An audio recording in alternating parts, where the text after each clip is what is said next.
neste momento? Até mesmo para ter uma mudança de patamar no Brasil. E não sei se pesaria o fato de que a maioria dos nossos jogadores estão jogando lá fora. Seria interessante um treinador estrangeiro?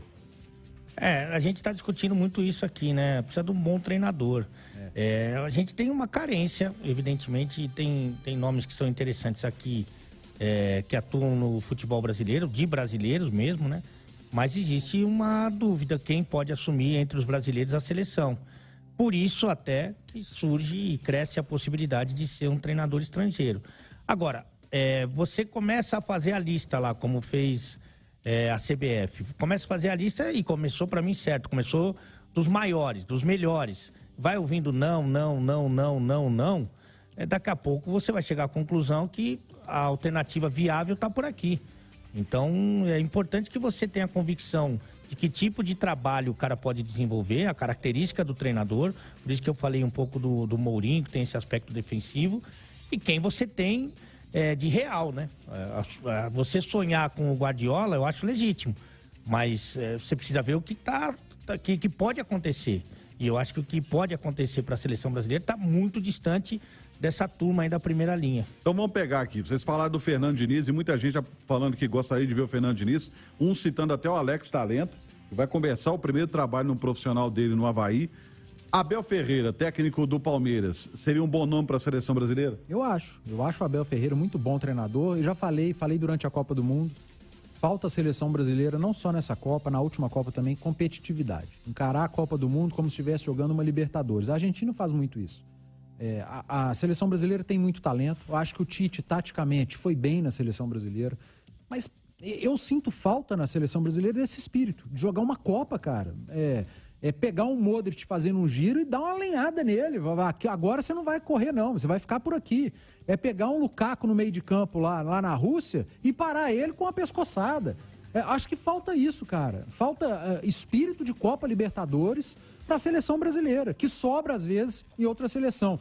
E o Abel Ferreira é um técnico que taticamente é muito bom e eu acho que ele traria para a seleção brasileira um pouquinho disso, de competitividade. O time do Palmeiras é um time extremamente competitivo. O Abel Ferreira é um técnico muito competitivo, que se cobra muito. E ter esse espírito, a seleção brasileira numa Copa do Mundo, é fundamental e para mim tem faltado.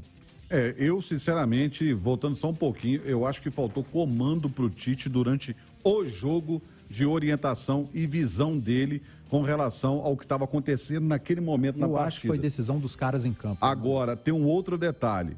Quem puder, eu gosto muito de ler, então eu falo de livro aqui direto. Quem puder ler o livro do Abel Ferreira, você vai entender um pouquinho da mentalidade que o Edu disse agora com relação a vencer, a visão de futebol. E uma coisa, a visão dos caras lá de fora de treinadores é completamente diferente da do treinador brasileiro. É impressionante. É completamente diferente. Só precisa ter adaptação ao jogador brasileiro. É o que o Abel tá fazendo.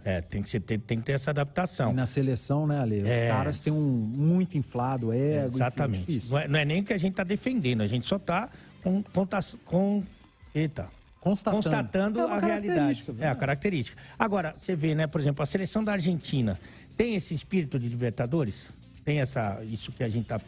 Tem. Tomou 2 empates.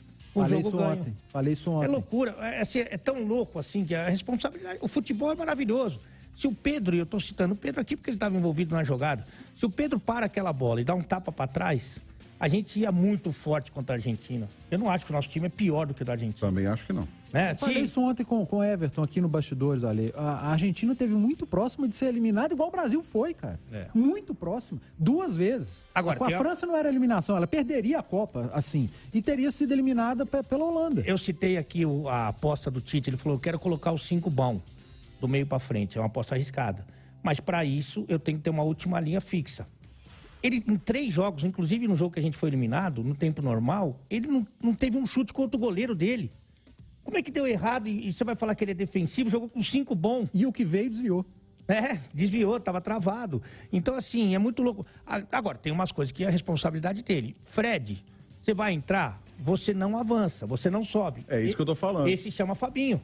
O Fred, exatamente, que não avança, chama Fabinho. Agora você entendeu o que eu falei. Você vai falar assim, Ale, você vai pra Itatiaia, Você não pode ter nenhuma tirada, principalmente na Copa Itatiaia, aquele fumaceiro.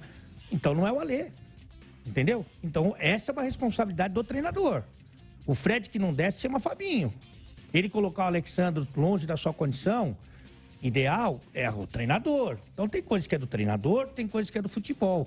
Então isso a gente tem que saber separar. O Abel, ele não tá na minha... Você fala assim, qual que é a tua primeira lista, que é essa aí do... Não, a gente já tem, vamos atrás da humilhação. Essa lista aí não tá o Abel pra mim.